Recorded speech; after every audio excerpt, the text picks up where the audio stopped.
Safa s'appelle César Simyama. Iwasafa. Kamula Molo. Hanibo Kalize. Wemaye Wemolo. Safa s'appelle César Simyama. Iwasafa. Kamula Molo. Hanibo Kalize.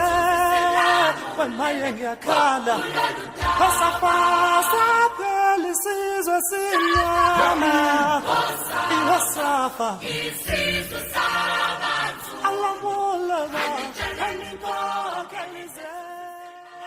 When my young Modo, Pasapa, Pelices, or Sinyama, Iwasafa,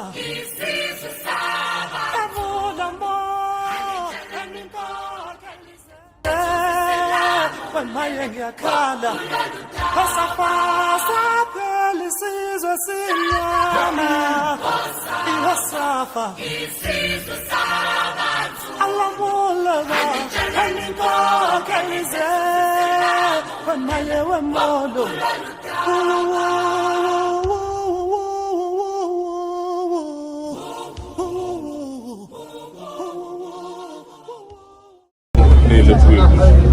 Là, il y a une étape de pour cette raison. Et donc, du coup, cette étape de c'était pendant la deuxième personne. C'est écoulé là, à l'intérieur des contrats depuis peu. Du coup, on l'a remonté et le bateau a coulé là. Pour cette raison, on continue le bouée rouge qui est là. Safa s'appelle César Simyama. Iwasafa. Kamula Molo. Hanibo Kalize. Wemaye Wemolo. Safa s'appelle César Simyama. Iwasafa. Kamula Molo. Hanibo Kalize. When my young Kala, Pasapa, Pelices, or Sinyama, Iwasafa, Alamola, Hanibo Kalize, when my young Modo. Précision. Pourquoi j'ai décidé d'arriver sur cette plage? C'est très important. Parce qu'il faut savoir une chose, l'histoire de l'île a décidé sur cette plage-là. Tout à l'heure, je vous parlé. 200 ans avant ces bâtiments-là, il y avait tout l'esclavage. Et ce qui est intéressant par rapport à cet espace-là, les populations autochtones qui quittaient Dakar, leurs activités à l'époque, c'était sur cette plage-là. Du coup, les Portugais qui sont les premiers à être là sur l'île de Gorée, le premier acte qu'ils ont posé sur l'île de Gorée à l'époque, c'était à travers cette plage-là. Et ce qui est intéressant aussi, tout à l'heure nous allons visiter la maison d'esclaves. À travers cette maison d'esclaves, nous allons voir la porte du voyage aller sans retour. C'est pour moi la vraie porte du voyage aller sans retour, cette plage-là. Parce qu'à l'époque, les esclaves débarquaient par là, en même temps aussi des esclaves embarqués par là. Donc pour moi, venir sur l'île de Gorée, faire la visite, c'est-à-dire ne pas passer par la plage, pour moi c'est passer à côté de la visite. Donc c'est pour cette raison, toujours je débute mes visites sur cette plage-là. Et encore une fois, par rapport aussi à l'histoire de l'île de Gorée, il faut savoir une chose, l'île de Gorée est à un coup de canon de la terre ferme, c'est-à-dire à 3 km 500 pour l'arc de Dakar. L'île de Gorée est l'endroit le plus visité du Sénégal. Et cette île, c'est une île chargée d'histoire. Et cette île aussi est formée d'une masse rocheuse basaltique découpée en filles et d'une partie basse. Et tout à l'heure, vous aurez à le constater par vous-même. Parce que toutes les constructions sur l'île de Gorée sont à base de cette pierre-là, la pierre noire. Le pierre noire que vous voyez, on appelle le pierre noire. Et du coup, il faut savoir aussi que l'île est d'origine volcanique. Volcan éteint. Et du coup aussi, il faut savoir aussi par rapport aussi à cette île, elle est très rocheuse. Cette île rocheuse est formée de lave refroidie. Tout à l'heure, au niveau du point le plus culminant, vous allez voir pourquoi je dis que cette île aujourd'hui est formée de lave refroidie. Et du coup, par rapport aussi à l'existence de l'île de Gorée, Gorée doit son existence au massif en roche volcanique qu'on appelle le basalte, qui constitue la partie la plus élevée de l'île, qui est la cassette. Ce massif n'est qu'un fragment. Tous les volcaniques qui s'est répandu dans l'air il y a environ 13 500 000 ans. après sa mise en place, cette coulée a été soumise à une forte érosion continentale qui l'a réduite au seul massif de Castel. Celui-ci a continué à faire partie du continent pendant des millions d'années, jusqu'à ce qu'une remontée du niveau de la mer le transforme en une île. Il y a 3000 ans, la mer était plus haute que de nos jours. La mise en place des dépôts de sable coquillés constitue aujourd'hui la partie basse de l'île de Gorée. Mais aussi, il faut savoir qu'au néolithique, les Africains fréquentaient l'île de Gorée en partant de la côte qui lui fait face. En effet, des outils de basalte ont été trouvés à Gorée qui sont identiques à ceux du Cap Manuel. Cap Manuel qui est aujourd'hui une autre appellation de Dakar. Pourquoi Cap Manuel? Parce que ce sont les Portugais. Les Portugais, quand ils sont venus, avant de venir là sur l'île de Gorée, il y a une île qu'on appelle l'île des Serpents. Ou bien il y en a aussi pour les Dakarois aussi. La île des Madeleines. Donc cette île-là, les Portugais étaient là-bas en premier avant de venir sur l'île de Gorée. Et donc du coup, ils ont trouvé cette île-là très rocheuse. Donc du coup, ils ont quitté là-bas pour venir ici sur l'île de Gorée. Et pourquoi ils ont appelé cette partie de Dakar Manuel? Parce qu'à l'époque, vous avez un roi qui s'appelait Manuel I. Donc ils ont donné cette partie de Dakar, Cap Manuel. Jusqu'à présent, on l'appelle le Cap Manuel. Et donc du coup, par rapport aussi sur l'île de Gorée aussi, il faut savoir qu'à l'âge du fer, les habitants de la côte continuèrent à fréquenter l'île de Gorée en y cuisinant, en y enterrant le monde. Ce sont ces habitants-là qui amenèrent les chefs domestiques dont les premiers navigateurs européens signalent la présence. C'est ça qui a un peu poussé ces Portugais à venir sur l'île de Gorée. Et à l'époque, c'était en 1444 par un célèbre navigateur portugais du nord de Diaz et le premier avec son équipage a fouillé le sol de Gorée. Et donc quand ils sont venus, ces Portugais, ils ont trouvé des populations noires ici sur l'île de Gorée. Et ces populations noires-là quittaient Dakar pour venir passer la journée ici. Et à l'époque, c'était sur cette plage-là. Et comme je vous ai dit, les activités étaient sur cette plage-là. Et donc, du coup, c'était quoi ces activités-là sur cette plage-là? C'est à partir de là qu'ils préparaient le filet de pêche. C'est à partir de là qu'ils faisaient leur réparation navale avant d'aller, c'est-à-dire d'aller pêcher, tout ça. C'était dans cet espace-là. Comme je vous ai dit, ces Portugais, quand ils sont venus, ils ont resté plusieurs jours avant de pouvoir venir sur la terre. Ils ont resté plusieurs jours. Pourquoi? Comme je vous ai dit, ils ont trouvé beaucoup de populations là. Donc c'était un peu, c'est-à-dire méfiant. Donc du coup, un des capitaines qui s'appelait Gomes Pires va prendre ses responsabilités. Il va prendre un petit canoë avec quelques membres de l'équipage. Il va venir sur la terre ferme, poser un acte. Donc du coup, après ces petits gâteaux, il va prendre ces petits gâteaux et jeter ça au loin. Donc du coup, à partir de là, c'est là que les hostilités vont commencer. Donc comme ces Portugais ont vu cette réaction, donc ces Portugais avec le capitaine Gomes Pires, il va ordonner les membres de l'équipage de tirer sur les populations. À l'époque, ces Portugais utilisaient des armes qu'on appelait les arbalètes. Donc il va tirer sur ces populations noires. Et du coup, ces populations noires aussi ne se sont pas laissées faire. Ces populations noires-là vont réagir avec vont riposter avec des flèches empoisonnées, avec leur javelot. Mais donc, du coup, comme les armes à l'époque n'étaient pas égales, donc du coup, ces Portugais vont réussir à chasser ces populations noires-là de l'île de Gorée. Donc du coup, après les avoir chassés, ces Portugais, le premier acte qu'ils vont poser sur l'île de Gorée, à l'époque aussi, c'était sur cette plage-là. Ils vont transformer ces populations noires, à l'époque, ils ont laissé des petites embarcations sur cette plage-là. Et donc, ces Portugais, avant d'être là sur l'île de Gorée, bien avant d'être là sur l'île de Gorée, ils étaient sur les côtes sénégalaises. C'est ça qui a amené, je ne sais pas si vous connaissez Rufisque. Rufisque, c'est juste là, juste à l'entrée de Dakar. Et Rufisque, à l'époque, c'était un ancien comptoir commercial portugais. À l'époque, ces Portugais appelaient cet espace-là Rio El Fresco. Et donc, comme les Français vont venir, c'est eux qui vont faire un diminutif par rapport à cet espace-là. Et ces Portugais aussi n'étaient pas seulement sur Rufisque, ils étaient aussi au niveau du Joal Fadiouth. Et Joal Fadiouth aussi, il faut savoir que c'est un diminutif à l'époque parce qu'il portait le nom de João Alvarez, c'est-à-dire un roi portugais qui s'appelait João Alvarez. Et du coup aussi, à Saly Portugal aussi, c'est un ancien comptoir commercial portugais. Donc du coup, ces Portugais... du coup, comme je vous ai dit, ces Portugais, comme ils étaient sur les côtes sénégalaises et les côtes africaines, donc du coup, dans un premier temps, ils ont trouvé l'île de Gorée comme un endroit idéal parce qu'à l'époque, ils ne savaient pas là où enterrer leur mort. Donc ils vont transformer la partie nord de l'île de Gorée en cimetière. Tout à l'heure, je vous montrerai l'ancien cimetière portugais qui est devenu aujourd'hui un terrain de football. Mais à quelques mètres de ce cimetière, ces Portugais vont faire la première construction sur l'île de Gorée. Et à l'époque, c'était une église, une chapelle. C'était en 1481. Ils vont faire la première construction, c'est-à-dire une église en dur, couverte de paille, qui est aujourd'hui devenue une poste de police. Donc, pour un peu terminer dans ce registre, il faut savoir que l'île de Gorée est très petite par sa taille, mais très grande par son histoire. L'île de Gorée aujourd'hui qui est un symbole de l'exploitation humaine, symbole de l'exploitation de l'homme par l'homme. Et ces Portugais, quand ils sont venus, ils vont nommer l'île de Gorée, ils vont appeler l'île de Gorée île de la Palma. Pourquoi? Parce qu'à l'époque de leur venue, sur l'île de Gorée, il y avait beaucoup de palmiers, il y avait beaucoup d'arbres verts. En même temps aussi, sur l'île de Gorée, il y avait beaucoup de coquillages, il y avait beaucoup d'oiseaux. Donc ils vont appeler l'île de Gorée île de la Palma. Mais aussi, il faut savoir, bien avant ces Portugais, comme je vous ai dit, ces populations locales-là, ont appelé l'île de Gorée Ber.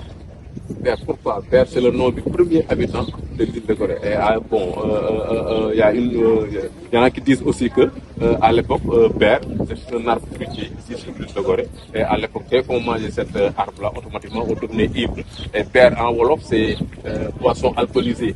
En anglais aussi, c'est beer.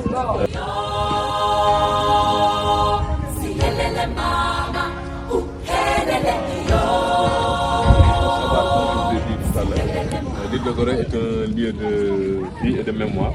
L'île de Gorée fait partie des premiers sites inscrits sur la liste des patrimoines mondial de l'humanité, témoignant de son importance culturelle exceptionnelle et de sa valeur universelle exceptionnelle. Tour à tour sous domination portugaise, hollandaise, française puis anglaise. L'île de Gorée a été du 15e au 19e siècle l'un des plus grands centres de commerce d'esclaves de la côte ouest africaine. Aujourd'hui, comme je vous ai dit tantôt, l'île de Gorée est le symbole de l'exploitation humaine, le symbole de l'exploitation de l'homme par l'homme. Mais aujourd'hui aussi, à travers la maison d'esclaves, parce qu'il faut savoir qu'ici sur l'île de Gorée, il y avait à peu près près de 28 maisons d'esclaves. On a juste gardé celle qu'on va visiter. Et ce qui a cette mairie, depuis 1872, cette mairie de Gorée est érigée en commune de plein exercice depuis 1872.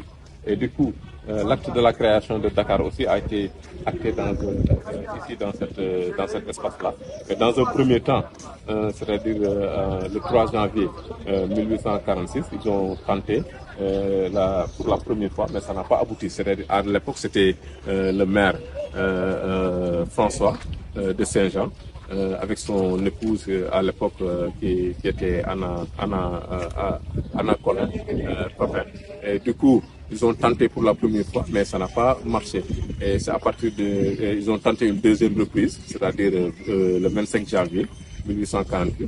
Là aussi, ça n'a pas marché. Pourquoi ils ont tenté? Parce qu'à l'époque, comme je vous l'ai dit, sur l'île de Gorée, il faut savoir que vous avez trois périodes. La période, c'est-à-dire avant la venue des Européens. Et vous avez aussi la période de l'esclavage sur l'île de Gorée. Après l'esclavage aussi, vous avez la colonisation. Parce qu'aujourd'hui, il y a beaucoup de traces de l'esclavage sur l'île de Gorée a été effacé à cause de la colonisation. Mais du coup, comme je vous ai dit tout à l'heure, nous, en tant que des guides, nous faisons parler ces mots, nous faisons revenir cette histoire-là. Mais il faut comprendre une chose là par rapport à ces trois périodes-là. Parce que l'acte de l'abolition de l'esclavage a été acté en 1848. Donc du coup, par rapport à la colonisation, c'est à partir de là. Parce que dans cet espace-là, sur l'île de Gorée, comme je vous ai dit, c'est marchand, c'est négrier.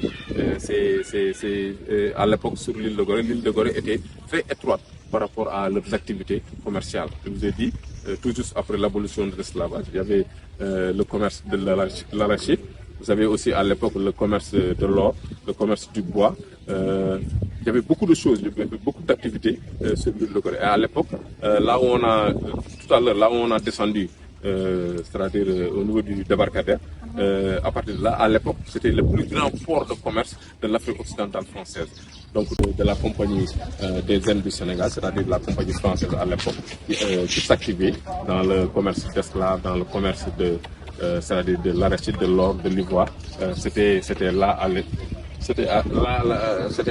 c'est-à-dire le bureau de la compagnie, c'était dans ce bar qui est devenu aujourd'hui le musée de la mer. Donc on va voir le statut français. Et bon, on peut l'appeler le premier député sénégalais à siéger au Parlement français. En même temps aussi, c'est le premier maire de Dakar Il était aussi le sous-secrétaire d'État chargé des colonies.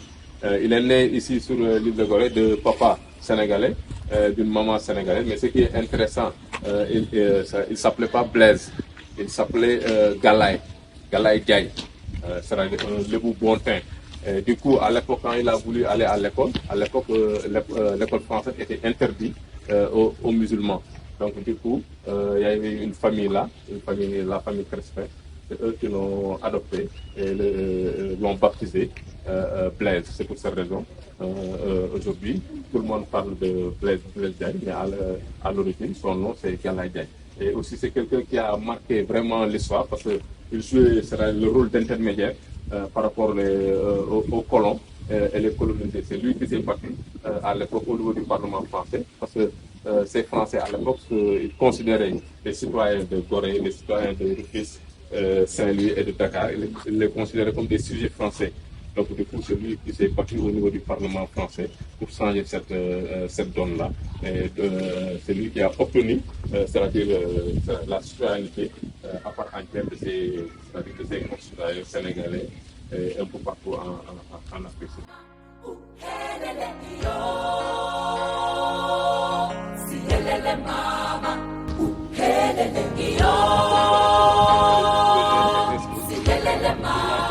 Va quitter pour aller au palais du gouverneur Ernesto. C'est à partir de là que le gouverneur va quitter pour aller s'installer dans l'actuel palais de la République du Sénégal, là où aujourd'hui réside le président de la République du Sénégal. Mais ce qui est intéressant par rapport à ce bâtiment, avant de loger le gouverneur, dans un premier temps, il faut savoir que l'acte de l'abolition de l'esclavage a été acté en 1848 dans les colonies françaises. Mais après cette abolition-là, il y avait ce qu'on appelait la traite clandestine. Il y avait ces marchands négriers qui refusaient d'accepter cette abolition, donc ils continuaient de faire la traite clandestinement. Donc du coup, dans un premier temps, ce bâtiment a logé le chef de division navale chargé de réprimer cette traite clandestine. Il a logé dans ce bâtiment-là. Et du coup, après ce bâtiment va connaître d'autres affectations. Ce bâtiment va être l'imprimerie générale, ici sur c'est-à-dire l'imprimerie générale de l'Afrique occidentale française était dans ce bâtiment-là. Mais aussi, il faut savoir que pendant la Deuxième Guerre mondiale, ce bâtiment a été touché. Mais après réflexion, ce bâtiment va devenir une aire de repos pour l'armée française ici sur l'île de Gorée. Mais après cet état de fait, ce bâtiment va devenir un hôtel qu'on appelait le Espadon, qui est fermé depuis 1982. Aujourd'hui, c'est un bâtiment qui est en train de tomber en ruine.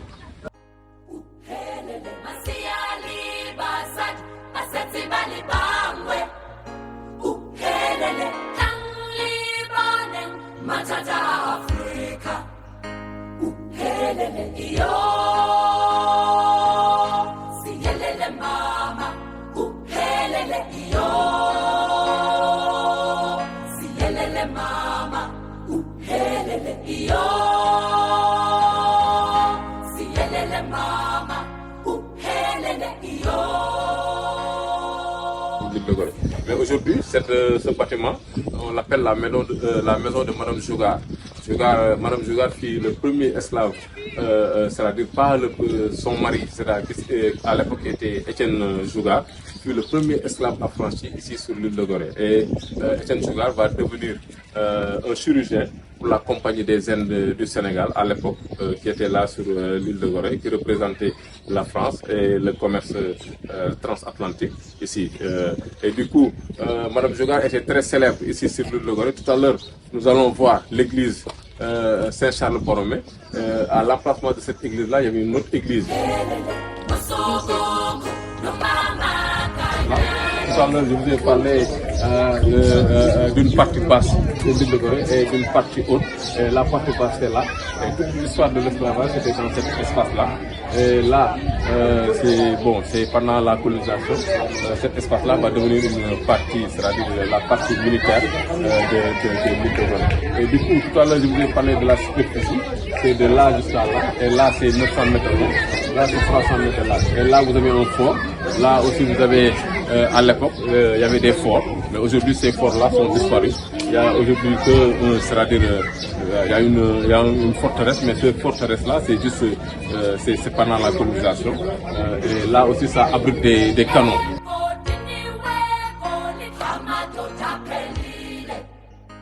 Il y a des cellules, et ces cellules, vous avez différentes cellules, vous avez des cellules réservées pour les hommes, il y a aussi des cellules réservées pour les enfants, il y a aussi des cellules réservées pour les jeunes filles, il y a aussi des cellules en bas des escaliers réservées pour les récalcitrants, les rebelles. Tout à l'heure, on verra à l'intérieur, il y avait aussi des cellules pour les inaptes temporaires, c'est-à-dire ceux qui ne sont pas encore aptes à partir, on les mettait dans une cellule pour les engraisser. Tout à l'heure, on le fera. Mais à l'origine, la maison n'était pas comme ça. Il faut savoir une chose.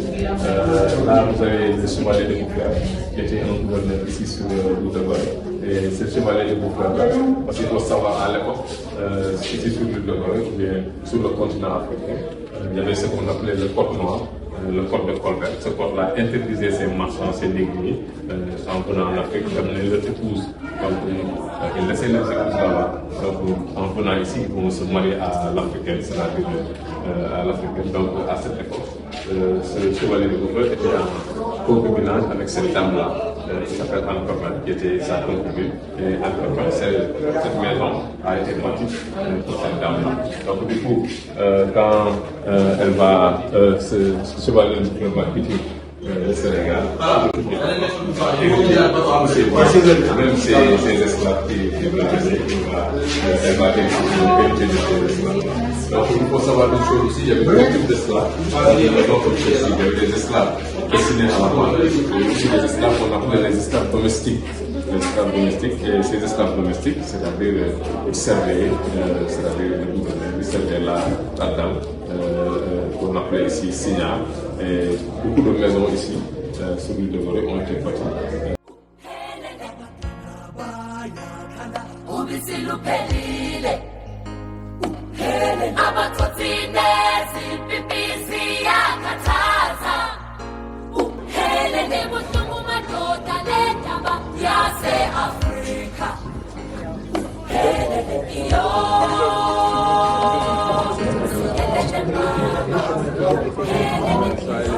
Celle-ci pouvait poser 1150 jusqu'à 200 esclaves. Répartis selon le sexe ou bien les esclaves. Il y avait 5 cellules pour les hommes. Transportés à Gorée venant d'horizons différents, répartis entre des maîtres au hasard des bandes. Comme je vous ai dit, une maison comme celle-ci, à l'époque, cette maison pouvait contenir 150 à 200 esclaves. Cette maison est l'une des dernières maisons esclaves en date à Gorée. C'est les premiers, je l'ai montré tout à l'heure, à l'embarquement. C'était en 1736, pour l'époque. Cette maison-là, elle date de 1700, ça va être la saison à 1780, terminée en 1784. C'est l'une des dernières maisons esclaves en date à Gorée, construite par les Français.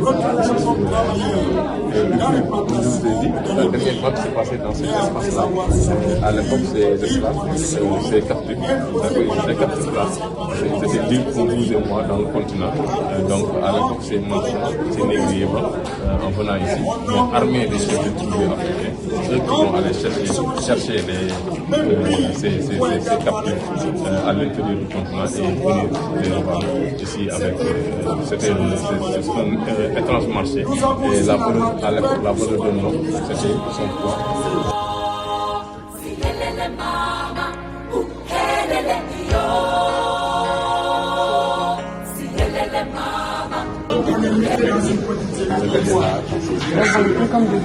Ils étaient considérés comme des personnes égarées, c'est là qu'on les mettait à l'intérieur. Si vous avez plus de 60 kg, 70 kg, on se mettait là. On y va. Et ça, vous voyez très bien, c'est les cellules de 2060 sur 2060.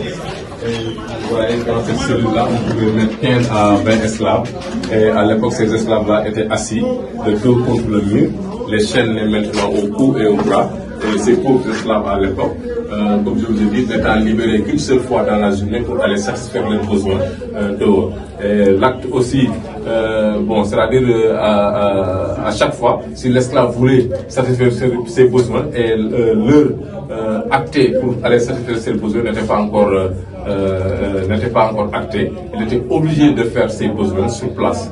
Donc c'est ça qui a amené le plus souvent ces épidémies de peste à l'époque sur l'île de Gorée, ou bien c'est-à-dire les maladies, les fièvres jaunes, tout ça. Le plus souvent, c'est-à-dire c'est à partir de des maisons comme celle-ci. Et il faut savoir que aussi cette maison, je vous ai dit, c'est l'une des dernières. Mais ici sur l'île de Gorée, on avait près de 28 maisons d'esclaves. On a juste gardé celle-là pour se souvenir par rapport à tout ce qui s'est passé.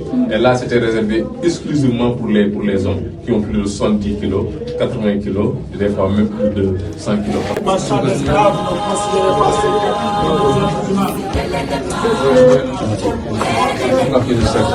Et là, c'était réservé pour les enfants. Et l'âge de ces enfants variait entre 5, parce que les enfants qui ont moins de 5 ans, c'est-à-dire 2 ans, qui ont l'âge d'allaiter, étaient obligés d'être avec leur maman. Tout à l'heure, on verra la cellule des mamans qui allaitaient, tout ça. Mais l'âge là variait entre 5, 7, 12 ans, 15 ans. C'était minimum pour les enfants. Et donc, du coup, ici, dans une cellule comme celle-ci, ici, vous voyez très bien, c'est 7 mètres de longueur et 2 mètres 25 là, et ça se rétrécit à l'intérieur. Et du coup, ici, ces enfants-là étaient entassés comme dans une boîte à sardines. Et ces enfants-là, comme je vous l'ai dit, cette cellule pouvait contenir 45 à 50 enfants. Tout à l'heure, c'est eux qui vont mettre cette société intermédiaire qu'on appelle les signards, c'est-à-dire les métis, les mulâtresses. Et donc, après, ces mulâtresses, ces signards-là vont avoir de la cote ici à Gorée, à Saint-Louis, à Rufisque. Pourquoi? Parce que par rapport à leur peau blanche, par rapport à leur métissage, par rapport aussi à leur papa qui était à l'époque des Européens. Et ces signards-là vont jusqu'à devenir des esclavagistes ici à Gorée et à Saint-Louis du Sénégal et à Rufisque. Donc c'est pour cette raison vraiment. Des fois, c'est un peu honteux de parler de ces signards, parce que certes, elles sont issues d'un père blanc, d'une mère esclave, mais bon, normalement, ils devaient un peu compatir par rapport à. Mais du coup, elles vont même jusqu'à avoir des esclaves et de louer ces esclaves-là, c'est-à-dire par rapport aux travaux à l'époque qui existaient, ils louaient ces esclaves-là par rapport aux travaux d'intérêt public. Pour gagner de l'argent. Et donc du coup il y avait aussi des jeunes filles aussi qui se rebellaient, qui n'acceptaient pas d'être abusées, d'être violées. Ils préféraient mourir que de se donner à ils préféraient mourir que de se donner à ces négriers.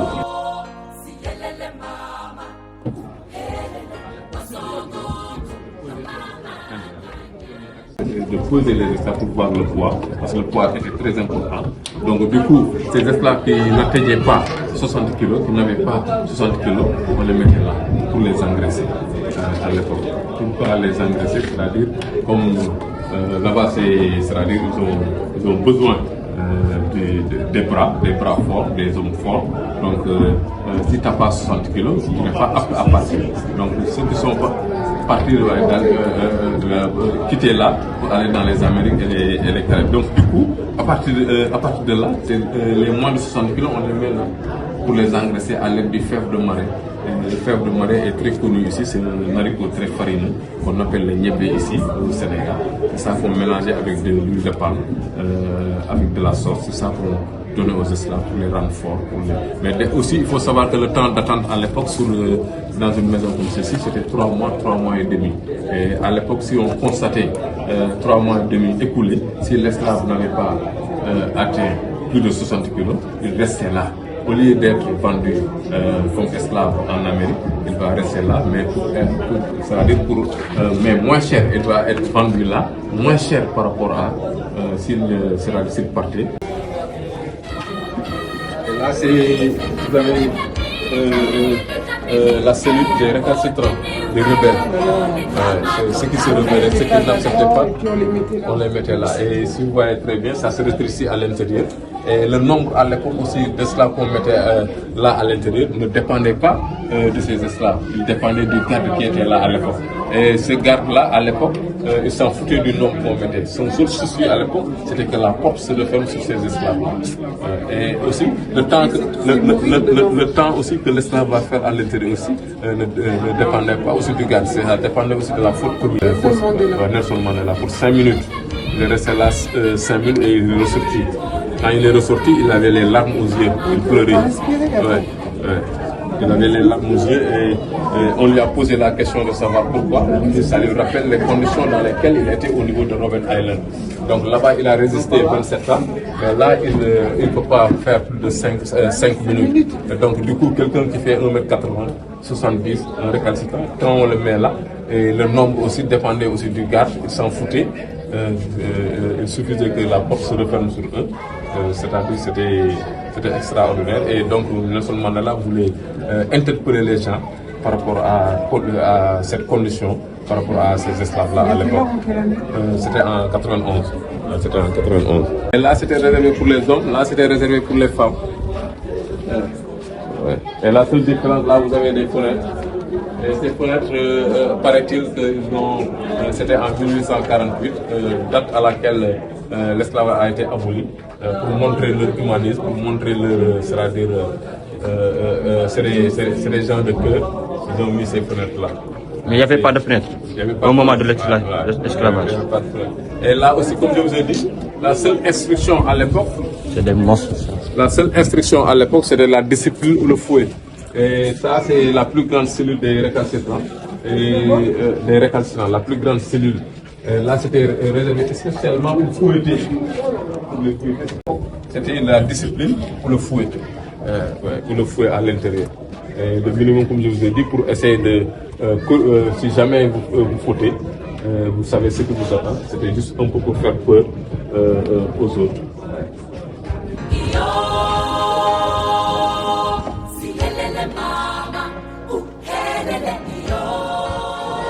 Et là, ça date de 2021.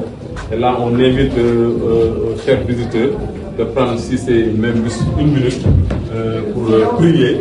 Parce qu'il faut savoir que des milliers d'Afro-Américains, des milliers de Guadeloupéens viennent chaque année en pèlerinage ici sur l'île de Gorée, sur cette maison. Et donc, ils profitent.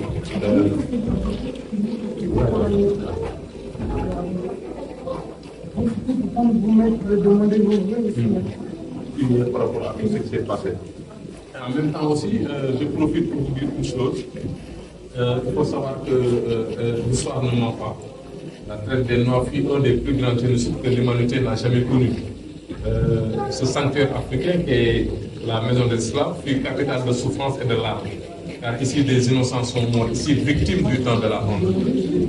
Je vous ai dit, ces Africains ont été séquestrés, traînés de force sous la torture et l'humiliation. Et il faut savoir que aussi ce trafic a duré près de 400 ans.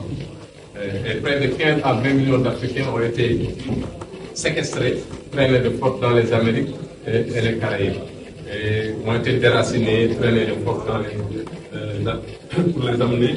Ces esclaves étaient ici comme c'est-à-dire ils étaient détenus là avant d'être expédiés dans les Amériques et les Caraïbes. On demande juste une minute et prier et on continue.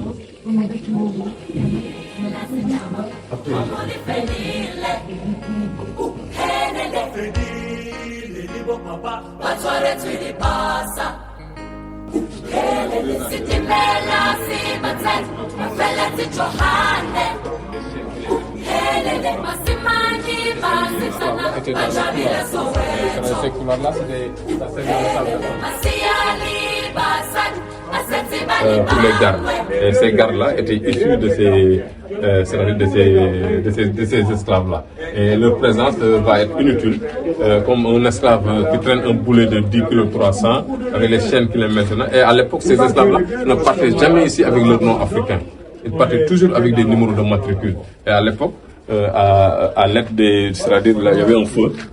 C'est à partir de là qu'on les marquait au fer rouge, parce qu'ils partaient là avec des numéros de matricule, c'est-à-dire une sorte de registre où on mettait leur nom. Et le plus souvent ici, les esclaves hommes, ils partaient pour les Amériques, dans différents ports en Amérique, et les esclaves femmes partaient pour Cuba ou bien Brésil. Les enfants, ils partaient pour Haïti, Guadeloupe, dans différentes colonies françaises à l'époque. Et tout ça, ça dépendait à l'époque de l'acquéreur. Ça dépendait de l'acquéreur à l'époque.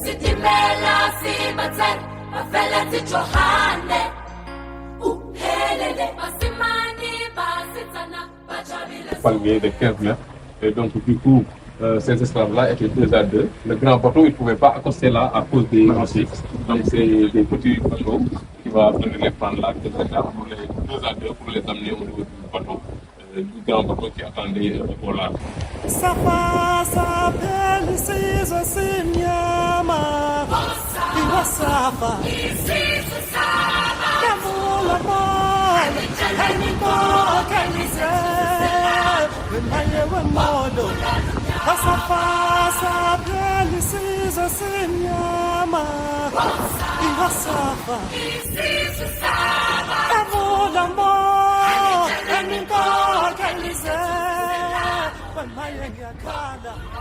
Nelson Mandela, qui a eu à ici sur l'île de Gorée en 1991. Là, vous avez Barack Obama. Là, c'est la famille de Michael Jackson, Jackson Family. Et là aussi, vous avez Christine Lagarde, le président du Ghana. Là-bas, vous avez Bill Clinton. Et du coup aussi, là, vous avez le pape. Le pape est venu là et il a même organisé une messe. Et il a pris son courage à 2 mains pour demander pardon à toute l'Afrique. Parce qu'il faut savoir que l'Église catholique, dans un premier temps, ils ont beaucoup contribué par rapport à l'histoire de l'esclavage dans un premier temps. Donc il est venu, il a demandé pardon. Et à l'époque, le conservateur, qui s'appelait Boubacar Sosek Ndiaye, lui a dit oui pour le pardon, mais non pour l'oubli. Donc du coup, on va continuer voir le boule de Bicol 300. L'esclave à l'époque était obligé de traîner ce boule-là. Ce boule a été retrouvé enfoui ici à l'intérieur, c'est-à-dire au niveau de la cour. C'est une boule de Bicol 300 que l'esclave était obligé de traîner au niveau de ses pieds pour aller satisfaire ses besoins, ou bien aussi pour aller embarquer. Il était obligé de mettre ce boule de Bicol 300. Cette chaîne-là, c'est pas une originale, c'est juste pour un peu illustrer par rapport à ce que subissaient ces esclaves-là ici sur l'île de Gorée. C'était un peu comme ça, là-bas, en haut. Ouais.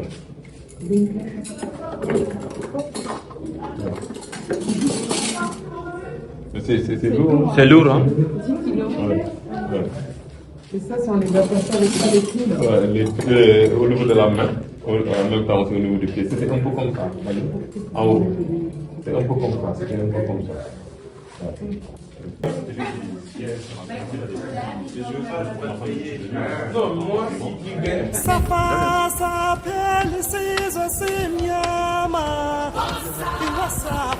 Recevoir leurs invités avec toute cette horreur qui se passait en bas. Pour moi, ces gens-là n'avaient pas de cœur. Je savais que vraiment, ils n'allaient pas accepter cela, être là, dormir tranquillement. Avec cette horreur qui se passait en bas, vraiment, ces gens-là n'avaient pas de cœur. Et donc, du coup, là, c'était le logement de ces marchands, ces négriers. C'est là qu'ils recevaient leurs invités. Et aujourd'hui, ce qui est intéressant, là, on montre la maquette. Bon, c'est-à-dire la maquette des bateaux, parce qu'il y avait des milliers de bateaux. Et là, on montre aussi la position de ces esclaves au niveau du cale du bateau. C'était là, et c'était ce petit bateau-là qui venait chercher ces esclaves-là 2 à 2 pour les amener. Et à l'époque, c'était comme ça, au niveau de ces cales-là. Vous avez différentes positions. Là, on vous montre la position de ces esclaves-là à l'intérieur du cale du bateau. À l'intérieur, il y avait des positions assises, couchées, côté droit, tout ça. Il y avait différentes positions là à l'intérieur. Et vraiment, c'était horrible. Et le plus souvent, comme je vous ai dit, ce trafic, ce commerce a duré près de 400 ans et a déraciné près de 15 à 20 millions. Et 6 millions aussi sont morts c'est-à-dire de mauvais traitements, de privation, tout ça. Et à l'époque aussi, l'esclavage avait exclu vieillards agonisants étaient exclus à l'époque, malades. Tout ça a été exclu de ce trafic-là. Et là aussi, on vous montre une photo, la séparation totale, parce que à travers cette porte-là, c'était la séparation. Le papa est parti pour les Amériques, la maman Cuba, On est divisé, quoi. Divisé, ouais, c'était la séparation totale. Mais malheureusement aussi, il y avait des résistants. Là, vous avez un résistant qui habitait dans le nord du pays, qui s'appelle Tcherno Abdou Khadika, à se battre. Et là aussi, on vous montre comment ces esclaves étaient attrapés à l'intérieur du continent, avant de les amener ici, pour les amener dans les Amériques. Il s'est beaucoup battu, mais à lui seul, finalement, il a été tué par les Français. Vraiment, c'est un Allemand, c'est lui qui a créé.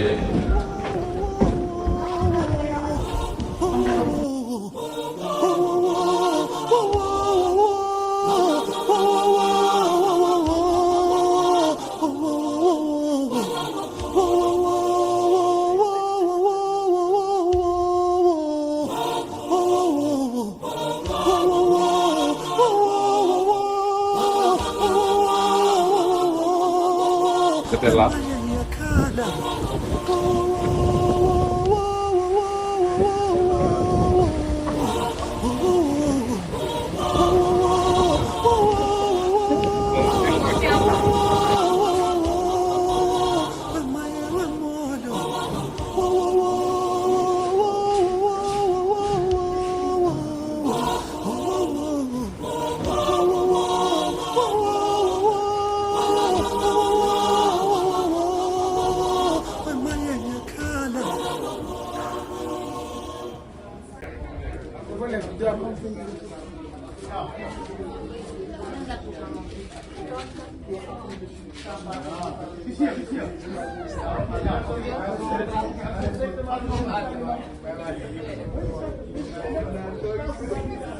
C'est bon. Sénégal, voilà. Le Mamet, le sable volcanique. C'est le sable volcanique du désert. Le sable volcanique du Sali. Aussi le lac Rose, c'est 45 km. Le sable vert, c'est 6 sables. On a compris la scène avec la petite démonstration. Là,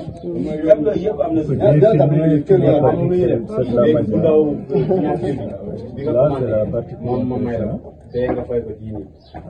on a dessiné directement avec le pinceau. C'est un visage, non? C'est un lion. Ah, c'est un lion. C'est un lion. Voilà. Ah, c'est un lion. C'est fini le dessin. On a différentes couleurs du sable. On a des finis foncés au plus de couleur, contrairement à la peinture. Ok. Là, le résultat final, c'est ce joli blanc de tissu. C'est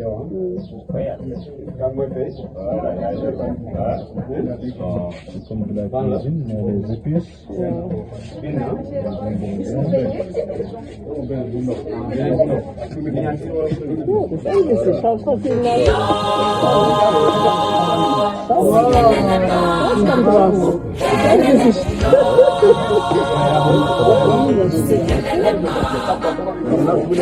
Là, ils sont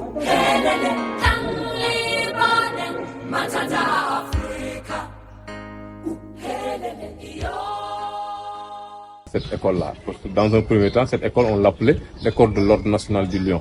Et aujourd'hui, elle est devenue une lycée qui s'appelle une lycée d'excellence qui s'appelle Mariamaba. Mariamaba, c'est elle qui a écrit une si longue lettre. C'est un livre qui parlait de la polygamie.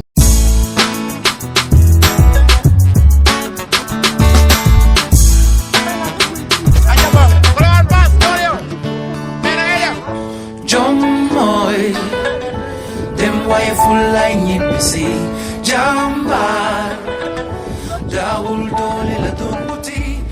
Une dame avec une générosité extraordinaire. Vraiment, bon, c'est un exemple à suivre. Donc, nous invitons à venir ressourcer au niveau de Gorée.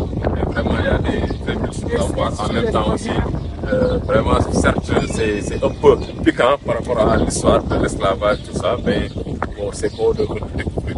Et tout à l'heure, nous allons voir ce monument que vous voyez. On appelle le mémorial.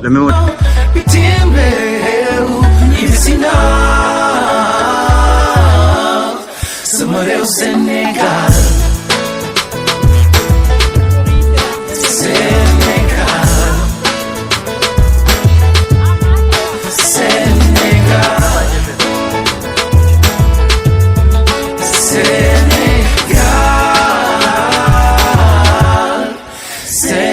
J'aime ce pays qui m'a vu grandir, cette terre qui a vu mes premières larmes et mes fous rires. Pas besoin d'un crayon pour dessiner les sourires, tels des rayons de soleil pour t'accueillir. Le CFA par le